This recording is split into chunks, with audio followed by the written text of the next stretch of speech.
आप सभी को बहुत बहुत धन्यवाद। और मैं ये जो भाई भूख हड़ताल पे हैं 5-6 दिन से, उनको धन्यवाद अर्पित करना चाहता हूं और सरकार को चेतावनी देना चाहते हैं। अभी 5 भूख हड़ताल पे है, आने वाले समय में अगर हमारा ये सीएचए का काम पूरा नहीं हुआ तो हजारों की संख्या में राजस्थान के सभी जिलों में हम लोग भूख हड़ताल पे बैठ सकते हैं।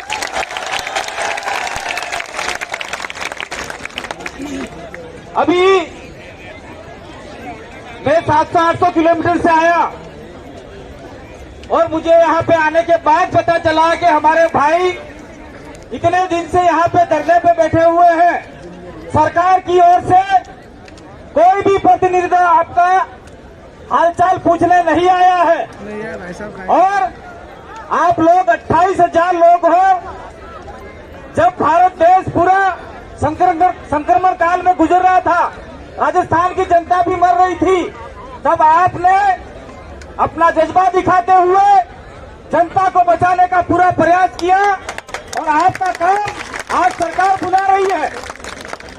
इसलिए आप 28,000 लोग नहीं हो। सरकार को हम सावधान करना चाहते हैं कि ये 28,000 नहीं है, 28 लाख लोग हैं इनके साथ में। और आने वाले समय में अगर इनके साथ में भेदभाव होता रहा तो 28 लाख लोग आपको वोट नहीं करेंगे। ये हम खुली चेतावनी यहाँ पे देके जाना चाहते हैं। मैं आपके सामने खड़ा हूँ, मैं भी प्रतिनिधित्व करता हूँ डूंगरपुर, बांसवाड़ा और ये आपका तीन जिलों का। मैं भी चुनाव लड़ा था लोकसभा का, 2.5 लाख लोगों का वोट मेरे पास भी है। तो आने वाले समय में हम भी ये प्रयास करेंगे कि आपके लिए जो हो सके वो करने का पूरा प्रयास करेंगे। एक साइड में सरकार बोलती है कि हम लोग युवाओं को रोजगार दे रहे हैं, युवाओं के लिए नौकरी कर रहे हैं, ये कर रहे हैं, वो कर रहे हैं, बहुत सारी घोषणाएं करती है और राजस्थान की राजधानी में ये 28,000 लोग धरने पे बैठे हैं। वो गूंगी बहरी सरकार देख क्यों नहीं पा रही है, ये हम सरकार से कहना चाह रहे हैं। और दूसरा मैं आप लोगों से निवेदन करके जाना चाह रहा हूँ, आप लोग किसी पार्टी पक्ष के समर्थन में नहीं हो और होना भी नहीं चाहिए। किसी भी पार्टी पक्ष का समर्थन हम लोग नहीं करते। हम तो समर्थन ये है, आपका आवाज ये होना चाहिए, आने वाले समय में जो हमारा काम करेगा वो सरकार में भागीदारी निभाएगा, ये आपका काम होना चाहिए। किसी पार्टी का यहाँ पर राजनेता आएंगे, भाषण देके चले जाएंगे, लेकिन वो फिर पार्टी के लिए अपन को गुलाम बनाने का प्रयास करेंगे। इसलिए आप लोग जनता की सेवा करने वाले लोग हो, तो आप लोगों को किसी पार्टी पक्ष के समर्थन में नहीं जाना है, चाहे कोई भी पार्टी वाला है, लेकिन कह देना हमारा काम होना चाहिए। और मैं आपको आश्वस्त करना चाह रहा हूं, मैं आदिवासी इलाके से आता हूं जहां पे हमारे 56 लाख लोग हैं और आने वाले समय में आपका काम नहीं होता है तो हम गहलोत सरकार को दिखा देंगे कि ये सीएचए के साथ में आपने गद्दारी किया, तो हम वहां से भी उनको हटा सकते हैं आदिवासी इलाके से। इतना पावर तो हमारे पास में है।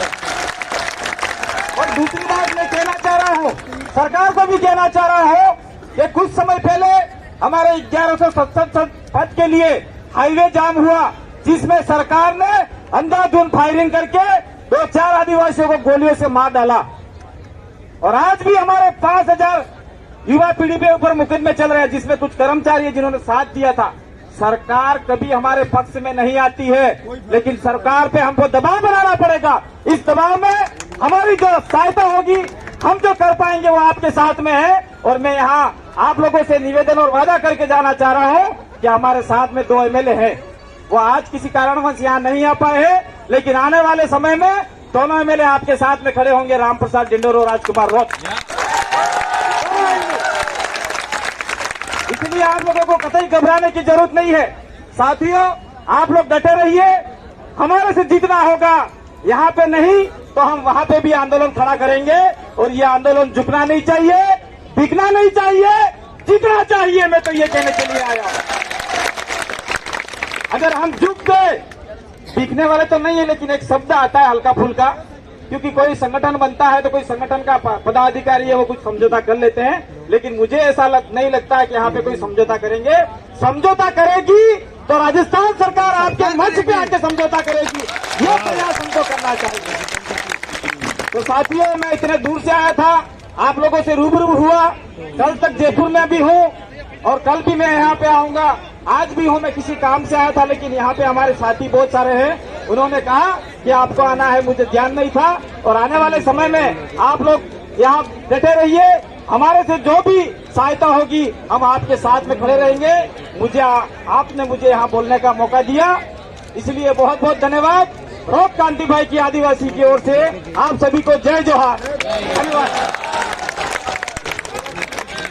ये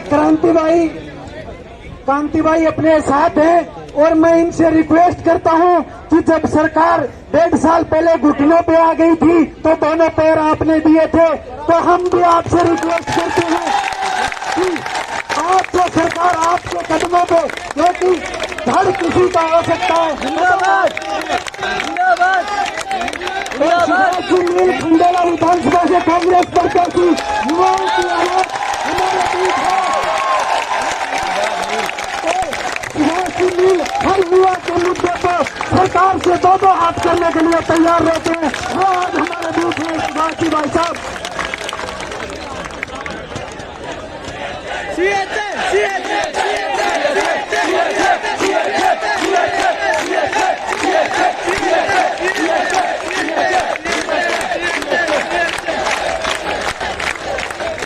मेरी बात सुने कि हम ये चाहते हैं कि 2.5 लाख वोटों का प्रतिनिधित्व करते हैं। 2 विधायक इनके पास हैं, अपने प्रदेश अध्यक्ष जी को साथ लेके हमारे लिए सीएम साहब से मिले, क्योंकि सरकार को दोनों पैर इन्होंने दिए थे। आज सरकार इनके दम पे है, इनसे हम यही रिक्वेस्ट करते हैं। भाई बात सही है, जब सरकार के खुद सरकार के जो लोग थे वो सरकार को छोड़ चुके थे, लेकिन 2 पैर दिए थे हमने, वो बात बराबर है। और वो 2 पैर लेके सरकार पलट गई है, लेकिन फिर भी हम प्रयास करेंगे कि अशोक जी गहलोत से मिलने का पूरा प्रयास करेंगे। दोनों एमएलए लेके जाएंगे उनके पास में, और आपके सीएचसी की सारी बात है वो रखने का पूरा प्रयास करेंगे। मैं दोनों एमएलए को इस बारे में अवगत कराऊंगा, और निश्चित रूप से हम 2 से 3 दिन के अंदर वापिस जयपुर आएंगे और सीएम साहब से मिलने का पूरा प्रयास करेंगे। लेकिन मैं तो सरकार का घोर विरोधी हूँ भाई, सरकार का घोर विरोधी हूँ मैं, क्योंकि युवा पे गोलियां चलवाती है, इसलिए मुझे विश्वास नहीं है। लेकिन आप कह रहे हो, इसलिए मैं निश्चित रूप से सीएम साहब से मिलने का प्रयास जरूर करेंगे भाई। धन्यवाद। आप तो बस भाई साहब मिल लेना, सरकार आपके वादे से मुकर गई है, पलट गई है। अगर सरकार नहीं मानी तो सरकार को भी पलट देंगे। और अब